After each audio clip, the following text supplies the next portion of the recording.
নারায়ণং নমস্কৃত্যং নরং চৈব নরোত্তমং দেবীং সরস্বতীং চৈব ততো জয়ো মুদীরয়েৎ।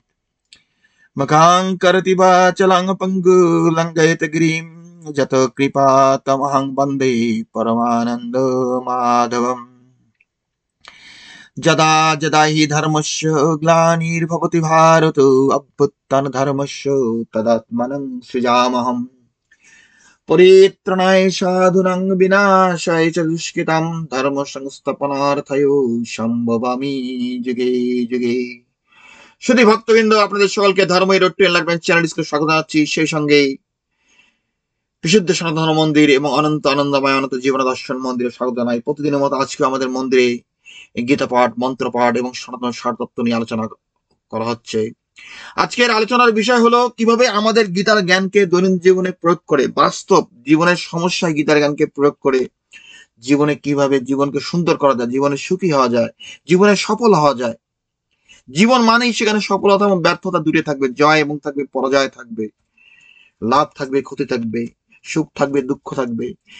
কিন্তু গীতা একদিকে ভগবান বলছে যে তুমি সবকিছুকে সমান ভাবে নাও। গীতার জ্ঞান, গীতা বলছে আমরা যেন সুখ দুঃখ, লাভ ক্ষতি, জয় পরাজয়, শীতোষ্ণ, সুখ দুঃখে সমান ভাবে নেই। আমি ব্যবসা করতেছি, আমার ক্ষতি হচ্ছে, ক্ষতিকে যেভাবে দেখবো, আবার লাভকেও যেন সেভাবে দেখি। আবার অন্যদিকে কিন্তু বলতেছে গীতায় দশম অধ্যায় বলতেছে, দেখো আমি বিজয়ীদের বিজয় লাভের উদ্যম, মানে আমি ব্যবসা করতেছি, ব্যবসায় যেন আমি সফল হই, ব্যবসা বাণিজ্য যেন সফল হই, সেটা আমার লক্ষ্য রাখতে হবে। কারণ গীতার দ্বাদশ অধ্যায় বলছে যে অনপেক্ষ সূচি দক্ষ, দক্ষ মানে দক্ষতা, কর্মে দক্ষতা থাকতে হবে। আমরা যে কর্ম করি, আর যে যে ব্যক্তি কর্মে দক্ষ, সে কখনো ব্যর্থ হতে পারে জীবনে?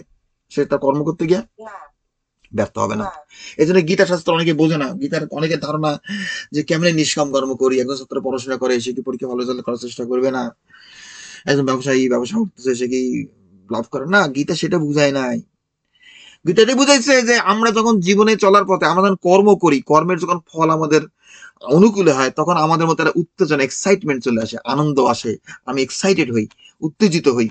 সেই উত্তেজনা আমাকে পরবর্তীতে নিচে নামায় নিয়ে আসে। তখন ভাবে যে আমি তো খুব ভালো ব্যবসায়, আমি তো সবসময় লাভ করি, এখন আমাকে তো অত পরিশ্রম দিতে হবে না, আমার অত লক্ষ্য রাখতে হবে না। একটা অহংকার চলে আসে, প্রাইড চলে আসে। তখন কি তুমি আস্তে আস্তে মনের অজান্তে অবলা তমগুণ এসে তোমাকে আশ্রয় করে, তখন তুমি নিচের দিকে চলে যাও। কি কথা বুঝতে পারতেছো? হ্যাঁ। আবার ঠিক ঠিক তেমনি যখন ব্যবসা বাণিজ্য যখন আমরা ক্ষতিগ্রস্ত হই, আমরা ক্ষতি হয়, ব্যবসায় লস হয়, ক্ষতি হয়, কিংবা একজন ছাত্র যখন পরীক্ষা ফেল করে, সে তখন ডিসঅ্যাপয়েন্টেড হয়ে যায়, সে হতাশ হয়ে যায়, নিরাশ হয়ে যায়। সে ভাবে যে যে আমি তো, আমার জন্য এটা তো পারবো না, এটা আমার জন্য হয়তো নয়, ব্যবসা বাণিজ্য আমার জন্য নয়, না পড়াশোনা আমার জন্য নয়। পৃথিবীতে অনেক মানুষ আসবে, আজ পাবা তুমি বলবে না গণিত শাস্ত্র ম্যাথমেটিক্স আমার জন্য না, বিজ্ঞান আমার জন্য না, কি খেলাধুলা স্পোর্টস আমি খেলতে জানি না, আমি সকার খেলতে, ফুটবল খেলতে পারি না, না আমি ক্রিকেট খেলতে পারি না, না গান বাজনা করা আমার জন্য না। আসলে এই ব্যাপারটা কি, সবকিছুই সবার জন্য। এই পৃথিবীতে ভগবান বলছে যে আমি সর্বভূতে সমভাবে বিরাজিত, আমি সবার মধ্যে সমানভাবে বিরাজিত। শুধু আমাদের অভাব হলো সাধনা, আমরা সাধনা করতে শিখি নাই। একজন ছাত্র অঙ্কে ভালো হইতে চায়, তাকে সাধনা করতে হবে ম্যাথমেটিক্সে। যে যে জিনিসটা নিয়ে সাধনা করবে, তপস্যা করবে, চর্চা করবে, সে সে সেটা ততটা ভালো হবে, সফল হবে। কিন্তু আমাদের গীতা করে কি, দেখো মানুষ কিন্তু গীতা না পড়েও, অনেক বই না পড়ে অনেক কিছু ভালো হয়, সফল হয়। কিন্তু ব্যাপার হলো কি, গীতা এমন একটা গ্রন্থ যে আমরা সাধনা করে এমন কিছু অর্জন করতে পারি, একই সঙ্গে ঈশ্বর লাভ করতে পারি। আমাদের ভিতরে আমরা যখন কোনো কিছু অর্জন করি, আমাদের মধ্যে কোনো সাইড ইফেক্ট না আসে। সাইড ইফেক্ট মানে কি, তুমি যে ক্রিকেট খেলায় ভালো হয়, তুমি যে গণিতে ভালো হয়, তোমার মধ্যে প্রাইড আসতে পারে না আমার মতো কেউ নেই, আমি ভালো, একটা অহংকার আসতে পারে। এই অহংকার গুলো কি, তোমাকে জীবনে অন্য ক্ষেত্রে গিয়ে তোমাকে পতন নিয়ে আসে। কি কথা বুঝতে পারছো? আমরা তার ওষুধ খাবো, ওষুধের আমরা সাইড ইফেক্ট চাই না, পার্শ্ব প্রতিক্রিয়া চাই না, আমরা চাই আবার ওষুধটা সারুক।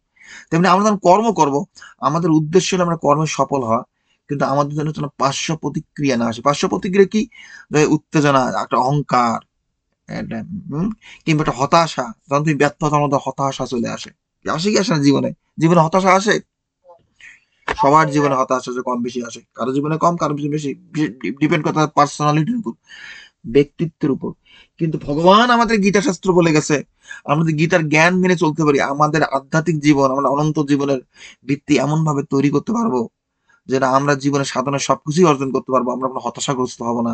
একই সঙ্গে আমাদের মধ্যে কোনো মিথ্যা অহংকার, ফলস প্রাইড, নিজের সঙ্গে অন্যের তুলনা করা, মানুষ একে অপরের সঙ্গে কম্পেয়ার করে, কি করে কি করে না এই পৃথিবীতে?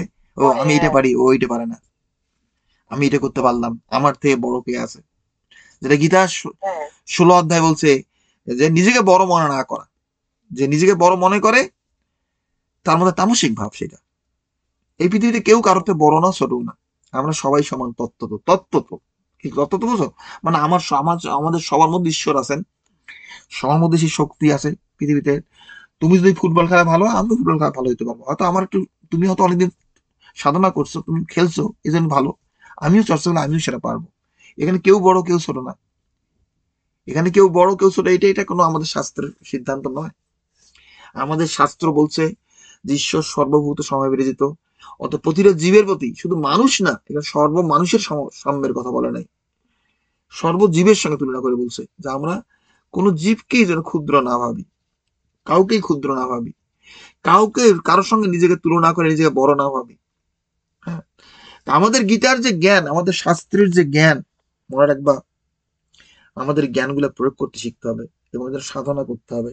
এবং গীতায় বলছে ভগবান যে হে অর্জুন, তুমি কর্ম করো, আমরা যেন কর্ম করি, কর্ম না করলে কখনো জ্ঞান হয় না।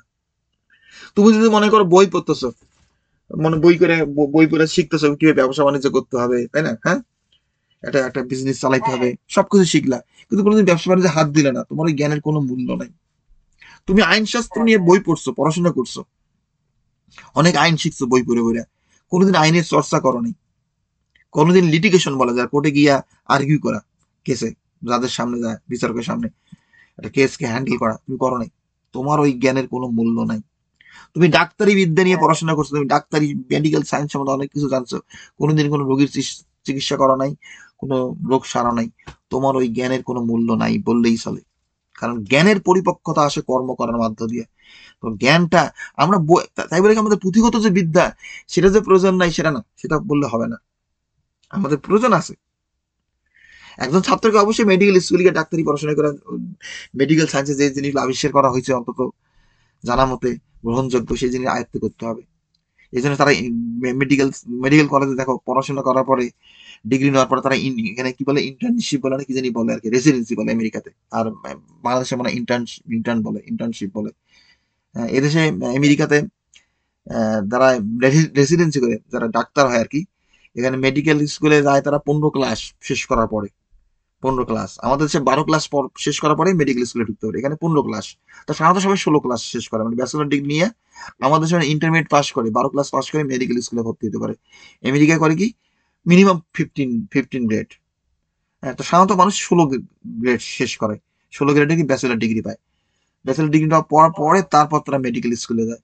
মেডিকেল স্কুল হলো 4 বছর এমডি, কিন্তু রেসিডেন্সি করে 8 থেকে 12 বছর রেসিডেন্সি করে, 8 to 12 ইয়ার্স। আমাদের দেশে মাত্র 1 বছর ডাক্তাররা ইন্টার্নশিপ করে, রেসিডেন্সি করে।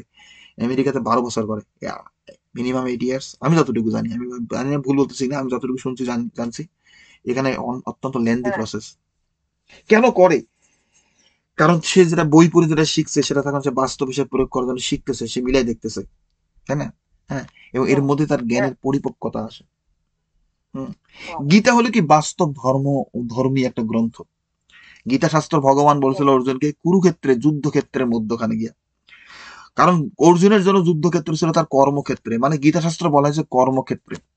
আমরা কর্ম করে কিভাবে ঈশ্বর লাভ করবো, জীবনে চলার পথে কর্মের মধ্য দিয়ে ঈশ্বরের সান্নিধ্য লাভ করব, সেটাই হলো গীতার মূল শিক্ষা। কারণ আমরা যে কর্ম করি আমাদের জীবন থাকে, কর্ম না করলে জীবন থাকে না, কর্ম না করলে জীবন ধ্বংস হয়ে যাবে, জগৎ ধ্বংস হয়ে যায়। গীতা বলছে অর্জুন, ত্রিভুবনে আমার চাপ আর কিছুই নেই, তবে নিরলস ভাবে কর্ম করি, কর্ম না করলে জগৎ উচ্ছন্নে যায়। এই জন্য আমাদের সবাইকে কর্ম করতে হয়। আবার প্রতিটা জীবকে প্রকৃতির গুণের বশবর্তী হয়ে কর্ম করতে হয়। তুমি কর্ম না করলেও তোমার প্রকৃতি, তোমার পারিপার্শ্বিক অবস্থা তোমাকে কর্ম করতে বাধ্য করাবে, বাধ্য করাবে। সেই। অর্থাৎ তুমি কেন কর্ম ত্যাগ করবা? কর্ম ত্যাগের কোনো প্রশ্নই ওঠে না। শুধু গীতার কথা একটাই, যে আমরা যেন এমন ভাবে কর্মটা করি মনের শুদ্ধ ভাব নিয়ে, চিত্তকে শুদ্ধ রেখে, আমাদের মন বুদ্ধি ঈশ্বর স্থির রেখে কর্মটা করি। এটি গীতার শিক্ষা। হুম। মন ঈশ্বর স্থির রাখার অর্থটা কি? যে আমরা এমন কর্ম করবো যে কর্মের মধ্য দিয়া জগতের কল্যাণ হয়, সকল জীবের কল্যাণ, আমাদের কারো ক্ষতি সাধন না করি। আমার কর্মের মধ্যে দিয়ে আমার উদ্দেশ্য হবে না যে আমি নিজের টাকা পয়সা বানাই নিয়ে এসব পেট ভরলাম আর জগৎ উচ্ছন্ন যাক, কে লাভ করলো, কি ক্ষতি হলো, কার ভালো হলো, উপকার হলো, অমঙ্গল হলো, তাতে কিছু যায় আসে না। এই ধরনের ভাব নিয়ে কেউ করে, এই ভাব নিয়ে কর্ম করে কেউ কখনো ঈশ্বর লাভ করতে পারে না। কি কথা বুঝতে পারতেছো? হ্যাঁ, হ্যাঁ। আমার কথা হলো যে আমরা গীতার জ্ঞানকে কিভাবে জীবনে প্রয়োগ করব। আমাদের জীবনে দেখো, আমাদের জীবনের অনেক অধ্যায় আছে, প্রত্যেকটা মানুষের জীবনে, প্রত্যেকটা জীবের জীবনে। তোমাকে অর্থ উপার্জন করতে হয়, তোমাকে খাইতে হয়, তোমাকে ঘুমাইতে হয়, তোমার স্বাস্থ্যের ব্যাপার, হেলথ ব্যাপার আছে। হেলথ একটা বড় একটা ইস্যু। কিভাবে তুমি স্বাস্থ্য রক্ষা করবা? কি কথা ঠিকই ঠিক? হ্যাঁ, আমাদের অর্থ উপার্জন করতে হয়, আমাদের শিক্ষা গ্রহণ করতে হয়। তারপর তোমার পারিবারিক জীবন আছে, স্ত্রী, পুত্র, সন্তান, পিতা, মাতা, ভাই, বোন। তারপর তোমার পরিবারের প্রতি দায়িত্ব, সমাজের প্রতি দায়িত্ব, পৃথিবীর প্রতি দায়িত্ব। প্রত্যেকটা চ্যাপ্টার আমরা যেন ঠিক মতো হ্যান্ডেল করতে পারি, সেইভাবে আমাদেরকে আমাদের শাস্ত্রে সে বিধান দেওয়া আছে। আমাদের সনাতন শাস্ত্র একমাত্র শাস্ত্র যে আমরা সাধনা কইরা কিভাবে ঈশ্বর লাভ করতে পারি, হ্যাঁ, আমাদের জীবন সুন্দর হইতে পারে, সেটা সনাতন শাস্ত্রের মধ্যে আছে। তা অনেকে বলে যে হিন্দুরা এত দেবদেবীর পূজা করে, এত মূর্তি পূজা করে, আর তারা বুঝে না আমাদের ধর্মটাকে। আমাদের ধর্মটাকে তারা বাইরের থেকে বোঝার চেষ্টা করে, তারা কোনো সাধনা করে নাই। সাধনা না করলে তারা জানবে কিভাবে আমাদের এই শাস্ত্রের মধ্যে কত জ্ঞান, কত যে তত্ত্ব কথা, তারা কিচ্ছু জানে না, এগুলা কিচ্ছু জানে না। হ্যাঁ, যাই হোক, আজকে মামুনি যে কথাটা আমি তোমাকে বলতে চাইছি, যে জীবনে চলার পথে আমাদের সফলতা এবং বিফলতা দুইটাই আসবে, জয় এবং পরাজয়, সুখ এবং দুঃখ। গীতায় বলছে সাম্য অবস্থায় মনকে রাখার জন্য, সমানভাবে নেওয়ার জন্য, 1 নম্বর। 2 নম্বর, এর অর্থ নয় যে জীবন মানে আমার শুধু দুঃখ আসবে, সুখ আসবে। আমরা সাধনা করলে জীবনে এমন একটা শক্তি অর্জন করতে পারবো, মানে সকল দুঃখ যন্ত্রণা কষ্টকে অতিক্রম করে আমরা অনন্ত আনন্দের সন্ধান পাবো। আমাদের জীবন এমন একটা পর্যায়ে চলে যাবে, সেই জীবনে শুধু সুখই থাকবে, কোনো দুঃখ যন্ত্রণা কষ্ট থাকবে না।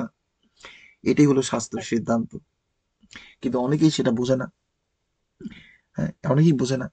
এবং সেই সাধনাটা আমাদের, দেখো আমরা সবাই প্রতিনিয়ত কর্ম করতেছি, প্রতিদিন সকালে উঠে কারো কাজে যাই, যে কোনো কাজে করি, কিন্তু আমাদের গীতা শাস্ত্র পড়ি, গীতার জ্ঞানকে জীবনে প্রয়োগ করতে শিখি। তাহলে আমরা কর্মও করলাম, কর্মের সময় আমরা গীতার জ্ঞানকে প্রয়োগ করে মনের ভাবকে শুদ্ধ রেখা সেই কর্মটা করে আমরা ঈশ্বরের সান্নিধ্য লাভ করলাম। মনে রাখবা যে তোমার রোগ ব্যাধির কথাই মনে করো, রোগ ব্যাধি যেটা আর কি। হ্যাঁ, রোগ ব্যাধিতে দুঃখ কষ্ট আসে, হয় কি হয় না? হ্যাঁ, অসুস্থ হলে শরীর মন ভেঙে যায় অনেক সময়। একটা কথা আছে, স্বাস্থ্যই সুখের মূল, সকল সুখের মূল। কথাটা হয়তো কোত্থেকে আসছে আমি জানি না। Health is the root of all happiness, সম্ভবত উপনিষদ থেকে আসছে, আমি জানি না। এখন আমাদের উপনিষদ থেকে অনেক জিনিস আসছে পৃথিবীতে, মানুষ সেগুলো গ্রহণ করছে করে করে, তারা সেগুলো ক্রেডিট দেয় নেই। হ্যাঁ, আমাদের উপনিষদে অনেক জ্ঞান, আমি আমেরিকাতে অনেক লোকের কাছে অনেক কথা শুনি, সেই কথাগুলো আমাদের উপনিষদ থেকে আসছে, তারা সবসময় ব্যবহার করে, কিন্তু তারা জানেও না অনেকে যে এই কথা হিন্দু হিন্দু স্ক্রিপচার থেকে আসছে এই কথাগুলো। এরকম অনেক উদাহরণ শত শত, যেমন যেমন বলে অ্যাকশন স্পিক্স লাউডার দেন ওয়ার্ডস। হ্যাঁ, কথার থেকে কাজ কাজ কাজ কথায় নয়, কাজে বড় হতে হবে, কাজে প্রমাণ করতে হবে। হ্যাঁ, কাজ দিয়ে প্রমাণ করো, কথা দিয়ে না। এটা হলো তোমার উপনিষদের বাণী। হ্যাঁ, তুমি যা খাও সেটা তোমার দেহ, whatever you that's what your body is. হ্যাঁ, এটা আমাদের উপনিষদের কথা, এটা আমেরিকানরা সবসময় ইউজ করে। মানে তুমি যদি ভালো খাবার কথা স্বাস্থ্যবান হবে, খারাপ খাবার খেলে উল্টো পাল্টা খাবার খেতে স্বাস্থ্য নষ্ট হয়ে যাবে, সেইটাই আমার স্বাস্থ্য। সেরকম তুমি যা যা কিছু বই পড়ো সেটা তোমার মন, ভালো ভালো বই বই পড়তেছো, তোমার মন তোমার জ্ঞান বিজ্ঞানে পরিতৃপ্ত হবে, প্রসিদ্ধ হবে, তুমি হাই থিঙ্কিং পাওয়ারের লোক হবা। আর তুমি উল্টাপাল্টা বই পড়লে, উল্টাপাল্টা লোকজন উঠা বসা করলে তার মনটা সে নিচে নেমে আসবে। এগুলো উপনিষদের কথা, কিন্তু ওরা সবসময় এগুলো ইউজ করে। এরকম অনেক কথা আছে, অনেক কথা আমি জানি আমেরিকাতে, আমি শুনছি, সেগুলো আমাদের শাস্ত্রের থেকে নেওয়া। তারা প্রতিদিন এগুলো ইউজ করে এই কথাগুলো। তাই এই যে স্বাস্থ্য সকল সকল মূল, আমি কথাটা জানি না। হ্যাঁ, কিন্তু আমার বিশ্বাস এই কথাগুলা হয়তো হয়তো উপনিষদ থেকে আসে, কারণ আমাদের শাস্ত্র থেকে অনেক আমাদের জ্ঞান, প্রকৃতপক্ষে সকল জ্ঞান, পৃথিবীর সমস্ত গ্রন্থের জ্ঞান, সমস্ত কিছু যা জ্ঞান সেটা ঈশ্বর থেকে আসে। এবং উপনিষদ, বেদ, গীতা এগুলো ঈশ্বরের বাণী, ঈশ্বর থেকে আসছে এই গ্রন্থ, এই কথাগুলা, এই তত্ত্ব কথাগুলা। যাই হোক, আর যাই হোক তাই হোক, আমাদের যে শাস্ত্র বলতেছে, যে গীতায় বলতে সুখে দুঃখে সমচিত্ত। আমাদের যখন অসুস্থ হই, তখন অসুস্থ যে কষ্ট সহ্য করতে হয়। এখন কি আমরা ওই বাঙালি বাবুরা খাই কি, আমি পেন কিলার খাইলাম, আমি পেন কিলার, অমুক জায়গায় গেছিলাম, আমি ব্যাগ গুজেছি, ব্যাগের মধ্যে এটা নিছি সেটা নিছি, সেখানে পেন কিলার নিলাম। আরে বাবা, পেন কিলার বলে কোনো কথা নাই, কোনো মেডিসিন নাই তোমার পেন কে কিল করে, ওটা পেন কিলার না, ওটা তোমার কিডনি কিলার, লিভার কিলার। কি কথা বুঝতে পারতেছো? হ্যাঁ, সে বাংলাদেশ ইন্ডিয়াতে মেডিসিন, শোনো, সেখানকার খাবার তো কোনো মানই তো উল্টা পাল্টা। সেখানে খাবারের কি কথা ঠিকই না, খাবার মধ্যে ভেজাল দিতেছে, মাছের মধ্যে কি দেয় না দেয়, ফরমালিন দেয়, বিষক্রিয়া হইতেছে।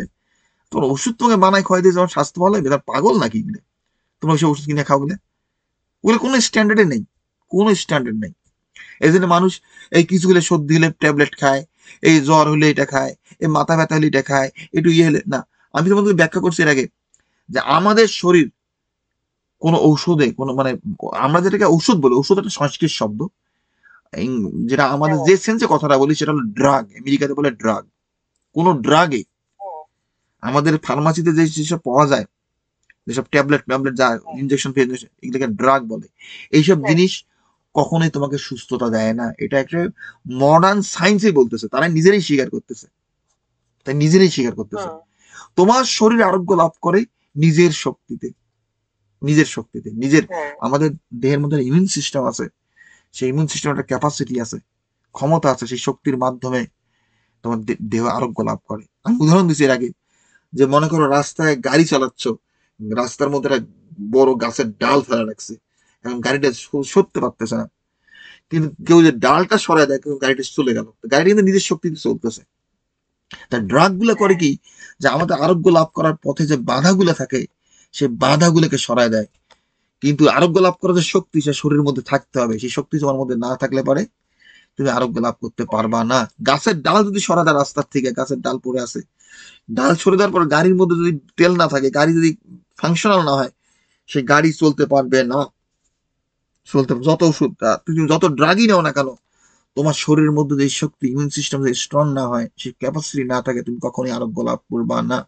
এখন প্রশ্ন হলো, আমার ড্রাগে অসুবিধাটা কোথায়? ড্রাগ নিতে সেই গ্লাসটা সরাই দিল, অসুবিধা কি? অসুবিধা এই জায়গাটাই, আমরা যখন কোনো ড্রাগ নেই, সেই ড্রাগ আমাদের সাইড ইফেক্ট আছে, আমাদের শরীরের যে স্বাভাবিক ন্যাচারাল যে ফাংশনিং সেটা নষ্ট করে দেয়, তারা লিভার ড্যামেজ করে, তারা কিডনি ড্যামেজ করে, বিভিন্ন রোগের সৃষ্টি করে।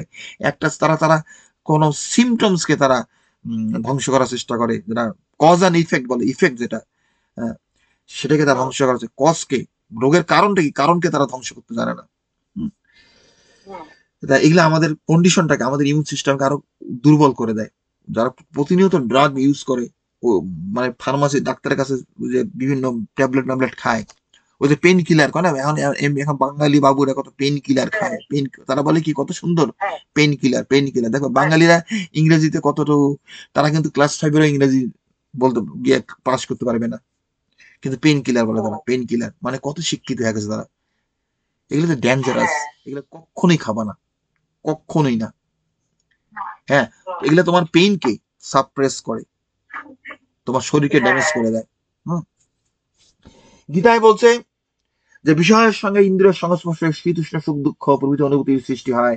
হে অর্জুন, এগুলো সহ্য করার চেষ্টা করো। হে তুমি, আমরা যখন সহ্য করি, আমাদের দেহের মধ্যে যখন যন্ত্রণা কষ্ট আসে, আমি জানি সবাই অসুস্থ হলে মনটা কত খারাপ হয়ে যায়। কি কথা ঠিক কি ঠিক না? কথা ঠিক। হ্যাঁ, এই যে আমি মাঝে অসুস্থতার সম্মুখীন হলাম, তোমাকে বলছিলাম তো আমার গল্পটা, আমি কিন্তু সেখান থেকে বাইরে হয়ে গেছি অনেক। হ্যাঁ, কিন্তু আমি এখনো 100% সুস্থ না। এই আমার অসুস্থতা হয়েছিল আমার ওই, আমার লাইফ স্টাইলের জন্য, আমার কাজ টাজ বন্ধ হয়ে আছে, আমার ফিজিক্যাল অ্যাক্টিভিটিস এটা আর কি। আমি বেশি এখন নড়াচড়া করতে পারি না, সবসময় কম্পিউটার সামনে বসে থাকতে হয়, জানো। আমার কাজ, আমার জীবনটা এমন হয়ে গেছে যে বসে বসে সবকিছু করতে হয়, এই জন্য আমার শরীরটা নষ্ট হয়ে গেছে। তো যাই হোক, আমার কথা হলো কি, যেটা আমরা আমাদের এই সমাজ ব্যবস্থা হিসেবে গড়ে উঠছে, আধুনিক সমাজ ব্যবস্থা, সবকিছু কম্পিউটার দিয়ে এখন করা হয়। তারা মনে করে তারা অত্যন্ত স্মার্ট, মেশিন দিয়ে সবকিছু কাজ করায়, হেরে বইয়ে বইয়ে কাজ করবো, কিন্তু তারা বোঝে না যে শরীরটা কত, এর উপর শরীরে কতটা প্রভাব ফেলতেছে। Number one. নাম্বার টু, আধুনিক জীবন ব্যবস্থায় তারা যে অর্থনৈতিক ব্যবস্থা তৈরি করছে, এখানে মানুষের জীবনটা হচ্ছে কি, বাইরের থেকে দেখতে সুন্দর মনের ভিতরে কিন্তু অত্যন্ত কষ্টকর, অত্যন্ত মানসিক চাপ, মেন্টাল প্রেশার হচ্ছে অত্যন্ত হাই। এখনকার দিনে মানুষের মধ্যে মানসিক চাপ হচ্ছে অত্যন্ত বেড়ে গেছে, সবকিছু অনিশ্চয়তা, সবকিছু জিনিসের দ্রব্যমূল্য বেড়ে যাচ্ছে, তো ইনফ্লেশন বাড়ছে, মানুষ সেই হারে ইনকাম করতে পারছে না, জীবনের সর্বদিক দিয়ে অনিশ্চয়তা। এইসব সমস্যার সমাধান করার জন্য আমাদেরকে গীতামুখী শাস্ত্রমুখী হতে হবে। আমাদের আমাদের শাস্ত্রে যে কথা উপদেশ দিচ্ছে সেগুলো মেনে চলার চেষ্টা করতে হবে। হ্যাঁ, এবং অন্যকে উৎসাহিত করতে হবে যে আমরা যেন এই পথে চলি এইভাবেই। হ্যাঁ, তা যাই হোক, মনে রাখবা গীতায় বলছে ভগবান যে অর্জুনকে যখন ভগবান বিশ্বরূপ দেখাইছিল তখন বলছিল, হে অর্জুন, তুমি যে আমার রূপ দেখলা সেটা দান যজ্ঞ তপস্যা করে সেই রূপ দেখা যায় না, আমার প্রতি অনন্য ভক্তি থাকলে আমাকে জানা যায়, বোঝা যায়। ভগবানকে জানতে হলে, ভগবানকে লাভ করতে হলে ভগবানের প্রতি ভক্তি, ভগবানের প্রতি ভক্তি থাকতে হবে। আর এই কারণে সাবধান হবা, আমাদের স্কুল থেকে অন্য স্কুলের পার্থক্য একটাই, ভগবান গীতায় ভক্তি বলতে বোঝাচ্ছে সুখ দুঃখ সমচিত্ত, সদা সন্তুষ্ট, যেটা গীতার ভক্তি যে কথাগুলা। ভক্তি বলতে মালা জপ করা বুঝায় নাই। কি কথা বুঝতে পারতেছ? মালা জপ করা বুঝায় নাই। ভক্তি বলতে আমাকে কর্ম করতে হবে, আমার কর্মের আমার মধ্যে আত্মজ্ঞানে, আত্মার সঙ্গে আত্মাতে মন স্থির করে যোগ স্থিতিতে কর্ম করতে হবে। এবং ভগবানের মধ্যে ভক্তিমান মানে গীতার 12 অধ্যায়ের 13 থেকে 20 শ্লোক, 13 থেকে 20 শ্লোক, অদ্বেষ্টা সর্বভূতানাং মত্রই করণে বচা নির্মম নিরহংকার সমদুঃখ সুখমী সন্তুষ্ট সততং যোগী যতৎমাদের নিশ্চয় ময়ূর্পিত মনোবুদ্ধির্য মদভক্ত সমীর। এই যে কথাগুলো বলে গেছে 12 থেকে 20 পর্যন্ত, যে আমার যে ভক্ত সে কারো প্রতি দেশ করে না, হিংসা করে না, মৈত্রী সর্বপ্রতি মৈত্রীভাব, বন্ধুভাব, করুণা সর্বপ্রতি দয়া, অদ্বসর্ভূত মৈত্রী করণে বসা নির্মম নিরহংকার নির্মম মমত্ব শূন্য। এই সংসার জগৎ সংসার আমার বলে কিছুই নেই, সবকিছুই ভগবানের, সবাই ঈশ্বর। তোমার স্ত্রী, তোমার পুত্র, তোমার স্বামী, তোমার সন্তান, তোমার পিতা, তোমার মাতা, তোমার ভাই, তোমার পোষা প্রাণী, তোমার যা কিছুই জগতে আছে সবকিছুই তার। এই জ্ঞানে তোমাকে কর্ম করতে হবে। কারণ তোমার মতো যেন আমার আমিত্ব থাকবে, তুমি ভগবানের ভক্ত হইলে না। হ্যাঁ, তুমি আমিত্ব নিয়ে, আমার নিয়ে তুমি কর্ম করতে পারো, সেটা অত্যন্ত কঠিন হবে। এই জগৎ সংসার, এই সমস্ত জগৎ সংসার আমার, এইভাবে সমস্ত সংসার আমার, সেটা নিরাকার উপাসনা হবে। নিরাকার নিরাকার নিরাকার তত্ত্বের উপাসনা, সেটা ডিফিকাল্ট হবে, অত্যন্ত ডিফিকাল্ট। হ্যাঁ, যারা এটা করতে যাবে। কিন্তু ভগবানের ভক্ত, যেটা গীতা বলছে, হে অর্জুন নমঃ, ভগবানের ভক্তের কোনো বিনাশ নাই। ভগবানের যে ভক্ত তার কোনো বিনাশ নাই, এটা গীতা বলতেছে ভগবান। হ্যাঁ, তাইলে আমাদের আমাদের বুঝতে হবে এই কথাগুলো, আমাদের এগুলা বুঝতে হবে এই কথাগুলো, তাই না? হ্যাঁ, তাই অসুস্থ হইলে মনে রাখবা যে গীতা বলছে সুখ দুঃখ সমচিত্ত, আমাদের যন্ত্রণা দুঃখ সহ্য করতে হয়। এখন দেখো, মানুষের অনেক কষ্ট হয় আমি জানি, মানুষ যখন অসুস্থ হয়ে পড়ে, মানুষ যখন অসুস্থ হয়ে পড়ে প্রচন্ড কষ্টের মধ্যে পড়ে, জানো, প্রচন্ড কষ্ট। হ্যাঁ, আমি স্বাভাবিকভাবে অসুস্থ হয়েছি, কষ্ট লাগে, কিন্তু মানুষ অনেক কষ্টের মধ্যে পড়ে, অনেক কষ্টের মধ্যে পড়ে। কিন্তু আমি মনে করি যে আমরা যদি শাস্ত্র মেনে চলতে পারি, এটা আমার কথা না, শাস্ত্রের কথা, আমরা কিন্তু রোগ ব্যাধি থেকে মুক্তি লাভ করতে পারি। এবং যারা নিয়মিত ডিসিপ্লিন আছে তাদের কষ্টটা কম হবে। আর যারা একেবারে যোগ সাধনা করে যোগে সিদ্ধি লাভ করছে, তাদের কষ্টের প্রয়োজনই পড়ে না, তারা আনন্দময় জীবনযাপন, মৃত্যুটা তাদের জন্য আনন্দদায়ক। তারা যখন দেহ ত্যাগ করে সেটা আনন্দদায়ক একটা ঘটনা, একটা একটা ব্লিসফুল ইভেন্ট তাদের জন্য। মৃত্যু is a death is a celebration for them. হ্যাঁ, যে তুমি একজন ছাত্র যখন গ্রাজুয়েশন হয়, যে হাই স্কুল থেকে এসে কলেজে উঠলো, বা 10 ক্লাস কি 12 ক্লাস কমপ্লিট করে সে সফলভাবে কমপ্লিট করে করে সে অন্য স্তরে চলে গেল। আমাদের মৃত্যুটা কি? আমাদের একটা জীবনের একটা অধ্যায়, একটা শেষে অন্য অধ্যায়, অন্য একটা স্তরে আমরা জীবন চলে যায়। দেখো আমাদের, আমরা এখন আমাদের যে কালচারের যে কথাগুলা, আমরা ছোটবেলায় যে কথাগুলো শুনছিলাম বিশ্বাস করি না, মানি না। আমরা বলতো, লোকজন বলতো, কিন্তু আমাদের আমাদের ধর্মে কখনো এরকম কথা ছিল না যে মানুষ মরে গেছে। এগুলি এখন কর মানুষ বলে, আগে বলতো মানুষ স্বর্গলোক প্রাপ্ত হয়েছে, কি দেহ ত্যাগ করছে, কি স্বর্গীয় পিতা মাতা, স্বর্গীয় বলে, স্বর্গীয় মানে মৃত্যুর পর তারা স্বর্গে গেছে। কি কথা, তাই না? এর অর্থটা কি? যে মৃত্যুর পরে জীবন আছে, সেই জীবনটা আরো ভালো, স্বর্গীয় জীবন, আনন্দদায়ক জীবন। মানে স্বর্গীয় কেন বলবে? কি কথা, কি নরকও আছে, তার নেগেটিভ আমরা কথা বলি না, নরকও যেতে পারে, কিন্তু সেটা বলা ঠিক না এবং সেটা উদ্দেশ্য না। কিন্তু আমরা যে ন্যায় ধর্ম পথে চলি, সত্য পথে চলি, হ্যাঁ, কথা একটাই, যে আমাদের, আমরা সেই স্বর্গীয় জীবন লাভ করতে পারি, তাই না? তো মৃত্যু তো খারাপ জিনিস, মৃত্যুটা ভালো জিনিস। আমাদের জীবনে একটা অধ্যায় শেষ হয়, একটা নতুন অধ্যায় শুরু হয়। হ্যাঁ, তা আমাদের ধর্ম অনুযায়ী আমাদের ৩টা যে স্বর্গ, মর্ত, পাতাল সেখানে কথা বলা আছে, কিন্তু স্বর্গের ঊর্ধ্ব যে জগৎ সেটা আধ্যাত্মিক জগৎ। আধ্যাত্মিক জগৎ সেটাই আমাদের জীবনের লক্ষ্য, কারণ সেখানে গেলে আমাদেরকে আর ফিরে আসতে হবে না, কারণ স্বর্গে গেলে আমাদেরকে ফিরে আসতে হয়। তো যাই হোক, আমি যেটা বলতে চাইছি যে রোগ ব্যাধি তো আমাদেরকে হলে পরেও আমাদের ধৈর্যশীল হতে হবে, সহনশীল হতে হবে, নিজের প্রতি বিশ্বাস রাখতে হবে, ঈশ্বরের প্রতি বিশ্বাস রাখতে হবে, আমি সুস্থ হব। তোর মন যতটা স্ট্রং হবে, তোর মনের যে প্রতিক্রিয়া, প্রভাব, মনের যে ক্রিয়া, মানে মনের যে প্রভাব, সেটা দেহের উপর গিয়ে পড়ে গিয়া। মন যদি দুর্বল হয়ে যায়, মন যদি হ্যাঁ নিচে নেমে আসে, দেহটাকেও নিচে নেমে আনবে, তোমার রোগ ব্যাধি আরো খারাপের দিকে যাবে। কিন্তু জিনিসটা সহজ না, কিন্তু আমরা যদি জীবনে চলার পথে আমরা ঈশ্বরের বিশ্বাস রাইখা আমরা সেইভাবে করি। আমি সাধারণত এই পর্যন্ত গত প্রায় 25 থেকে 30 বছর ধরে কোনো ডাক্তারের কাছে কোনো ওষুধপত্র খাই না আমার অসুস্থতার জন্য। আমি অসুস্থই, এবং আমি জানি আমার অসুস্থতার কারণ হলো কি, যে আমার লাইফ স্টাইল উল্টাপাল্টা হয়ে যায়। কিন্তু আমি কখনো যখন সুস্থ হয়ে উঠি এবং আমার জীবন একটা ছন্দময় হয়, আমার জীবন আমি খুব সুখী থাকি অধিকাংশ সময়, হ্যাঁ। কিন্তু আমি চেষ্টা করতেছি সাধনা করে আসি একেবারে যেন আমি আর নিচে না পড়ি, একেবারে উপর ধরে রাখতে পারি নিজেকে। হ্যাঁ, সেটা চেষ্টা আমি চালাচ্ছি। তা আমি যেটা বলতে চাচ্ছি, যে তোমাদের যদি কোনো শরীরে কোথাও আঘাত লাগে, কোনো যন্ত্রণা হয়, কষ্ট হয়, সেটাকে ন্যাচারাল ওয়েতে সারানোর চেষ্টা করো, প্রাকৃতিক ভাবে। এবং তোমাকে অসুস্থ হলে কিছু নিয়মকানুন অবশ্যই মেনে চলতে হবে। এমন না যে আমার মনের শক্তি দিয়ে আমি সুস্থ হবো, না। তোমার ঠান্ডা লাগছে, তুমি বাইরে যাও, একটা জ্যাকেট পরে যাও, গাটা ভালোভাবে জামা কাপড় পরে যাও, ঠান্ডাটা না লাগে। রাত্রে ঘুমানোর সময় ঠিক মতো লেপ কম্বল পরে ঘুমাও। কোনো ঠান্ডা কোনো খাবার খাও না, রেফ্রিজারেটর থেকে ঠান্ডা জল বের করে খাও না, একটু গরম গরম খাবার খাও। হ্যাঁ, আবার আমাদের ন্যাচারাল যে কিওর গুলো আছে, যে আদা, জিঞ্জার টি, আদা চা খাও একটু।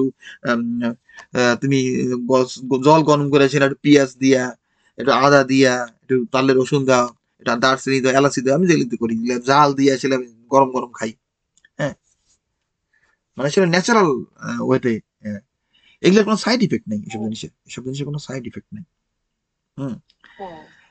যেমন আমার একটু ঠান্ডার প্রবলেম হয়, আমি দৌড়াই, ইজিমে গিয়ে দৌড়াই।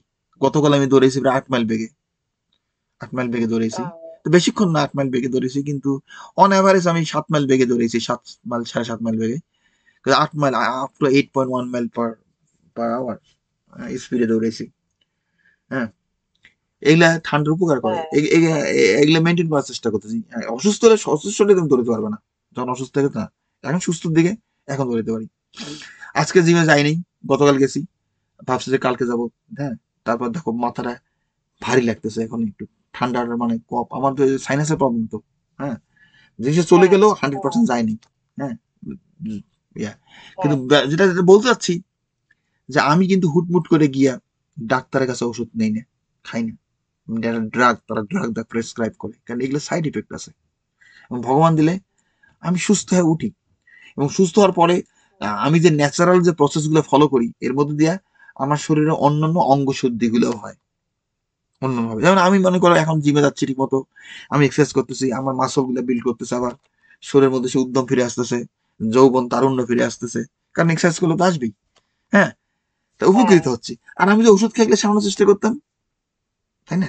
ডাক্তারের ওইটা করা যাবে না, এভাবে থাকো, আস্তে আস্তে চলাফেরা করো, সবসময় ওষুধ খাইতে হইবে, এই খাইতে হইবে, মনটা থাকবে ডাউন, ওভাবে তুমি উঠতে পারবা না। তো তোমার বলো, তোমার যে কেমন কোমরে ব্যথাটা লাগলো, কি হয়েছিল বলো কোমরে?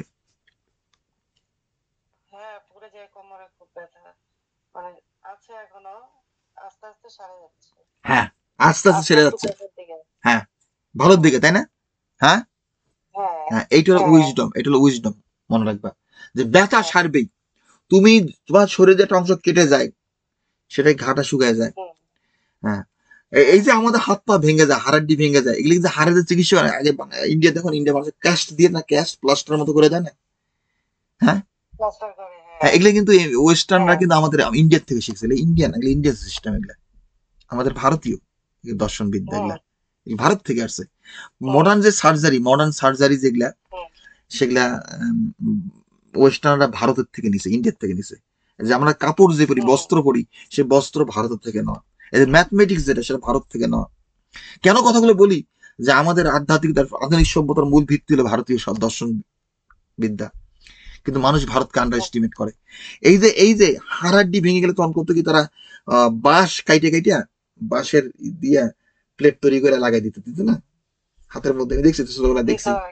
হ্যাঁ, ওটা এখন আধুনিক যুগে ওটা প্লাস্টার করে দেয় আর কি।